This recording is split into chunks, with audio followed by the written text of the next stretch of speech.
Trying to imagine public schools post-coronavirus, putting on my Johnny Carson Carmack hat, I predict more money, less accountability, and a further deterioration in our kids' literacy and critical thinking skills. Why would a pandemic change any of that? I'm Dr. Duke, she's Katie, and this is The Dr. Duke Show.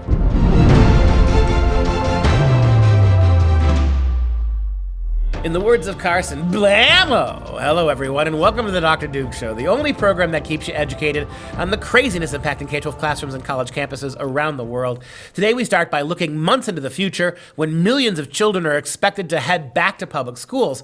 But what will that look like? What changes will government force students and teachers to make due to the uncertainty of COVID-19?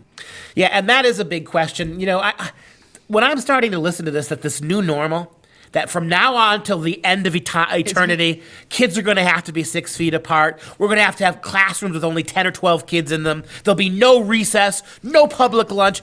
I mean, there's a little bit of an overreaction here, especially given the fact that there doesn't seem to be any evidence that kids can catch the disease, nor can they pass the virus on to adults, as far as we know. This is a huge overreaction by educrats and technocrats who think they're going to stop everybody from getting sick from now until the end of time. Well, the USA Today actually came out with the article talking about a draft of new guidance that came out of the Centers for Disease Control and Prevention on what basically reopening schools and the economy would look like. And their recommendation is that all classrooms have their desks 6 feet apart.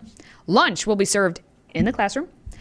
Playgrounds will be closed. So basically, here's your gruel, children. Carry on. Do you remember last week?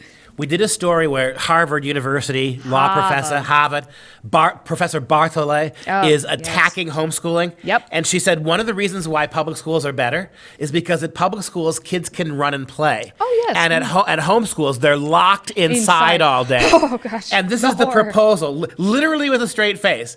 Public school kids get more exercise than homeschool kids.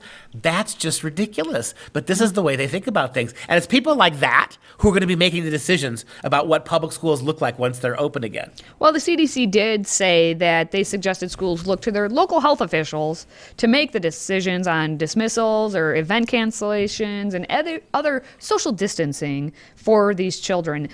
So it makes you wonder if they are actually going to they're going to do these suggestions, right? And that's just going to trickle down into the states and trickle down in because we haven't thus far had a lot of local control actually happening. It's whatever is happening at the federal level is coming down. So it's not the state level. Yeah, so it's not actually, local will get to decide. But you know what this means too? If they're seriously thinking about that, and don't, you idiots, do that, but if they're serious, just put the kids back in classrooms. Let's get back with the new normal. Especially because this seems to be a virus that generally speaking kids are immune to. However, what this means, Katie, is if they're going to go to that kind of a regime, no more high school football, basketball, baseball, no track. There's going to be no drama clubs. There's going to be no after-school activities whatsoever. Those kids are going to have to leave campus as soon as it's over. And here's another thing. School buses. How are the kids going to get there? If you're going to play this kind of overreaction game, you're going to have what? Maybe 10 kids to every school bus? How soon is it before the public schools start demanding billions of dollars to make 10-seater buses with 6 feet between each seat? They'll actually have it marked out. Yeah, I could see that happening. And the thing, what you said in terms of getting rid of everything, they've been looking to get rid of recess. They've been looking to get rid of the arts and things that, for sure we can't have choir because as we know in churches that are doing even virtual worshiping, you're not in California. California County said you can't sing because you might spit on the one other person in the entire room. They're looking just to make it so your child, maybe you can fit 10 kids in a classroom, 12 kids in a classroom, will be stuck there in that seat to get all that indoctrination for 8 hours a day. Pay attention, Mom and Dad. The public school, this is standard procedure even before coronavirus. Let's underestimate American values. Let's underestimate American hard work. Let's underestimate American achievement. Let's underestimate our kids' education potential. Let's underestimate the ability of people to get past a virus and to go back to normal. Stop getting rid of normal, but for all of these crazy, outrageous solutions. And let's be Americans again. This is not such a big deal. And we do know we do know that our kids right now are not learning that much. No. So parents have been saying, reopen the schools, reopen the schools. I doubt they're going to be reopened at all this year. There's still potential that it could, but that's, pie in the sky. So if in the fall now they reopen, if with these guidelines, I do wonder what's going to actually happen. How many parents will send their kids, or what is going to happen, because they're going to have to build double the schools because, you need double the space and get not even half the education. So do that math. This raises a whole bunch of issues. Excuse me. And I want to repeat that again. This doesn't just affect schooling, right? It affects every aspect of, here's maybe the silver lining, I suppose. One of the reasons moms and dads send their kids to public schools is for the 8 hours a day babysitting. That won't change, right? Correct. However, what about all the extracurriculars, right? American moms and dads have really labor under the belief that if their kids aren't playing 3 sports and doing tap dance, that somehow their childhood is going to be retarded some way or held back some way. It's not true. We really need a culture where kids are spending more time on their studies.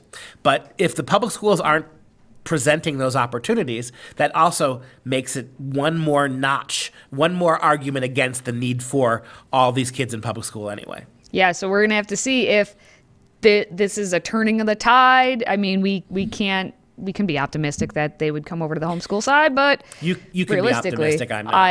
I think there are a lot of parents out there who, the minute those public schools are open, are going to pack the kids off to the schools with their toothbrushes and their sleeping bags and say 3 months. I don't want to see these kids for 3 months. They don't need toothbrushes. The school will provide them. Well, there you go. If it even matters, but we'll see.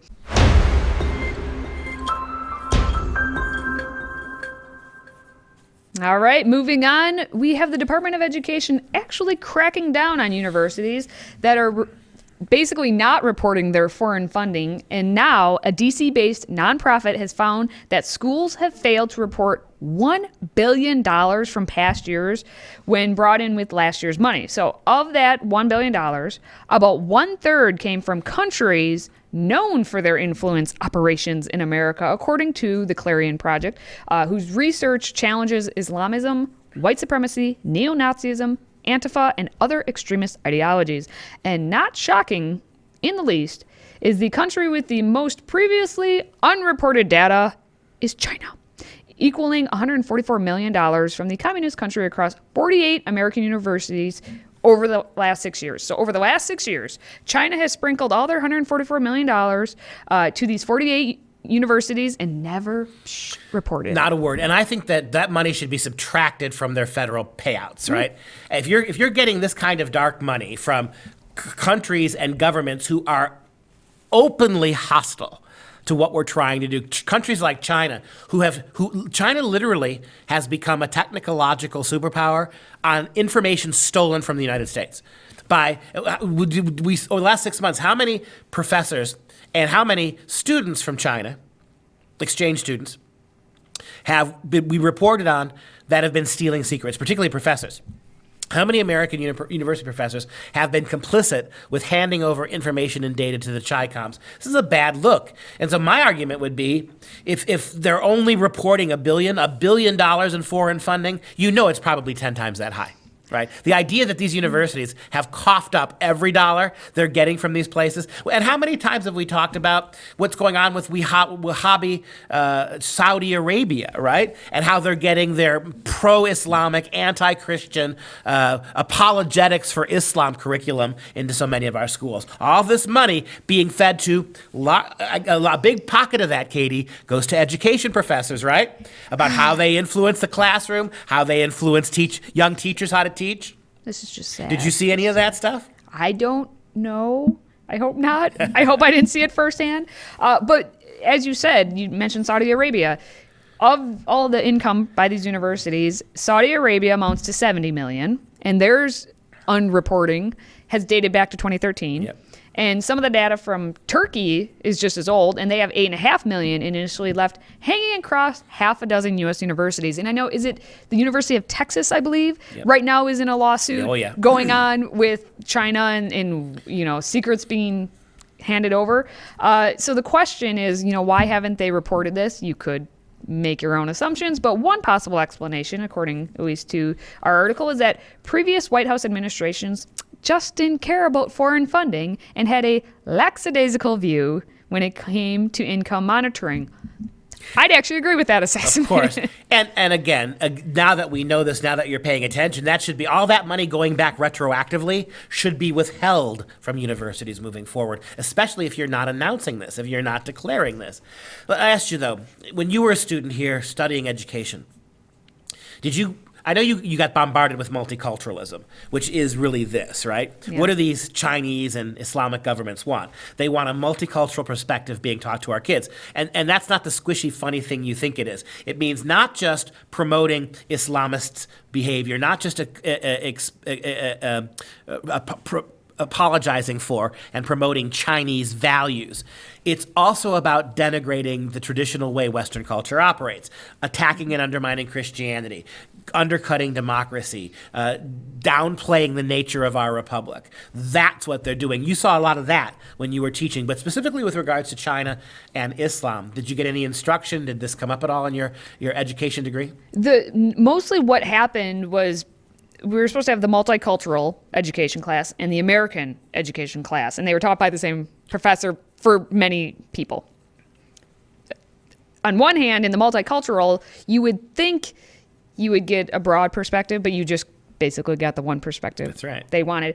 And in the American class, it was how bad America was and how just it was more global, just global in general, other countries. They wouldn't necessarily say China this, but you just had the sense that you knew America was bad and anything other than America is good. In every and that's instance, how it went. America was a foil to all these wonderful cultures. It was all cultures. The bad things how much that better, American, how failed the American system was. So is it fair to say that you would learn how bad American women are treated? Yes. But when absolutely. you studied Islamic culture, it was how wonderfully they treat their women, right? Or it just wasn't, it was neutral, if anything. Wouldn't go into it was those just things, neutral. Right? Yes, exactly. absolutely. And this is what they do. And so you are literally allowing countries to change the course of American history, to lie to kids about what Americanism is. And just so everyone knows, it is federal law. Section 117 requires these colleges and universities to disclose all their foreign incomes over $250,000 every 6 months.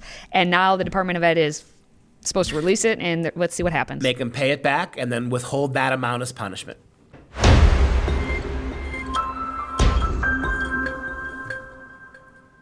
On to our next story in the University of Virginia, which just created a new logo. And of course, it's creating controversy because it's 2020 and everything is controversial. The new V-Saber logo has a component in the design that references the university's past use of enslaved labor. The new logo includes details on the saber handles that were added to mimic the serpentine walls on the grounds that surround the garden spaces. So if you take a look at the history of the University of Virginia, there are serpentine walls, which, like a serpentine, curve around, and they were originally built at the university to hide the enslaved laborers from the university community and kind of muffle the sounds of the daily life and everything that was happening. So outlining each of the pavilion gardens framing the lawn, these curved walls shielded the living quarters of the slaves from view. And as they say, while white students went to class, black slaves were concealed in pavilion basements. So now this new logo has show the logo. So where? The curved in the handle of the saber, the little kind of curve. I see. The very little bit. Yep. And so right there. that curve, by the way, those are finger grooves. Yeah. Many sabers are made that way.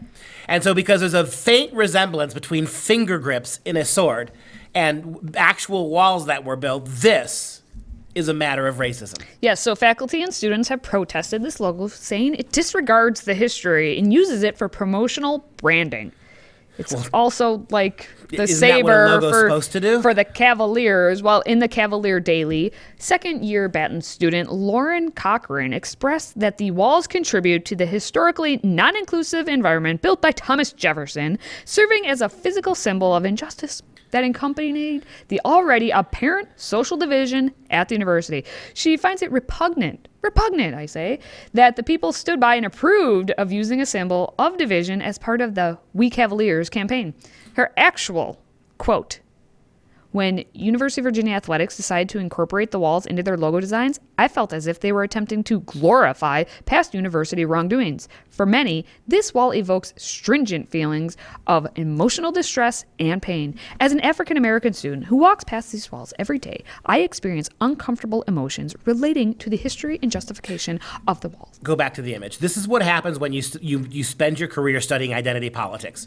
This is literally the kind of crap that you end up doing. There's nothing. You take a look at what you see before you on the screen, and I could get that they could be upset that the Cavalier appears to be male. They could be upset by the fact that perhaps Cavaliers as a name invokes violence and fencing and sword fights. I mean, it's stupid, but you could do that.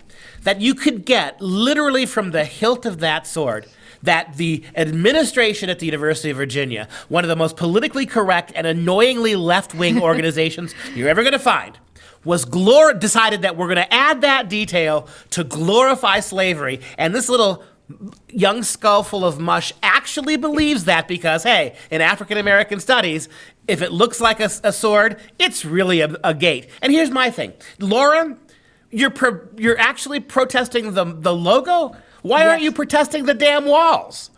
Why are you not demanding that the serpentine walls be replaced with less racist walls? Why are you going after a logo? And why are you assuming the uber liberals that run your university who probably gave you a scholarship to come there have set their sights to offend you? We're going to bring Lauren to campus just so we can make the hilt of a saber look like a serpentine wall. We're going to give her lots of money. Here's our great plan at the University of Virginia. Let's recruit African-American kids by the thousands, pay them lots of money, give them book allowances, right? Give them scholarships, and then quietly work into our logos, into one tiny aspect of our logos, things that are going to remind them of their slave past. Yes. Well, Nike is the one that actually designed this logo, and athletic director Carla Williams for University of Virginia, for the purposes of this, she's black. We need to know that because she says that in every mark in this new system, I see us, and it is uniquely us. It is bold, creative, strong, innovative, competitive, and fierce. It is exactly who we are, and I can't wait to share it with the rest of Wahoo Nation. Wahoo is racist against Indians. Sorry.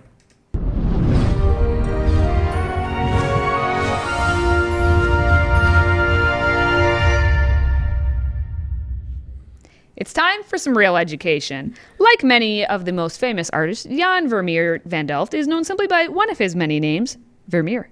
He was a Dutch Baroque period painter who specialized in domestic interior scenes of middle-class life. During his lifetime, he was a moderately successful provincial genre painter who produced relatively few paintings and evidently was not wealthy, leaving his wife and children in debt at his death. After his death, his reputation fell into obscurity until the 19th century, when many more of his paintings were cataloged and his understated genius for painting complex domestic scenes was finally acknowledged by the whole art world. Yeah, and if the Netherlands left us nothing but Rembrandt and Vermeer as testament to their culture, they would qualify as a serious world culture. And we want to thank them for that. Go to the picture, Mike. There is the portrait of the astronomer. Now, again, you probably know Vermeer's most famous painting is the girl with the pearl earring, right? That's the beautiful one. And it's a really interesting fact, too, that of all the paintings we have of Vermeer, only 2 of them feature men as the main subject. Almost all of them are about girls or women. And this is one of them. And there was a companion. This is the astronomer. The companion piece would be the geographer. And both of them have male protagonists here, male subjects. And the thing about them is that both of these 2 paintings may have used the same model. And it's been theorized that the model for both was the self-taught scientist Antoine van Leeuwenhoek, a likely acquaintance of Vermeer, and the founder of microbiology may actually be the model for that. And in these 2 pictures, we're going to focus on the astronomer here, you get a really interesting view of how the world was changing. There you have the astronomer he's measuring the distance between stars, between his forefinger and his thumb, right, on the globe. And the globe itself gives you an image here.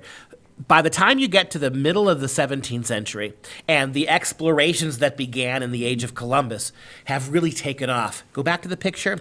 You see that the astronomer the mind of man has reduced the earth to something that you can hold in the palm of your hand, right? That what seemed to be thousands of miles and huge oceans between peoples, because of the technology and shipping and travel and all of the ways that the globe had shrunk under the age of exploration, it really does show you that the astronomer who's looking down on the earth from above at the heavens, the earth has become a very small place. We also know that he's wearing a rock kimono, which the Japanese gave out in very limited quantities only to Dutch people who happened to live and trade in Japan periodically. And so, obviously, it's a gift from it was before Tokyo. So at this point, Tokyo was still known as Edo, right? And so many Dutch people would go, met travelers and tradesmen and craftsmen and sellers. And they would have the Japanese, being very reclusive, would have these merchants in a very limited part of the city, right? Only limited they're able to enact with these travelers from such a distant land, the Netherlands. So the kimono at this time signifies the degree to which the Netherlands had become a world superpower in some ways. We don't usually think of the Netherlands as a world superpower, but in the 17th century they really were. Not necessarily militarily, although they had a pretty powerful military, but in terms of trade.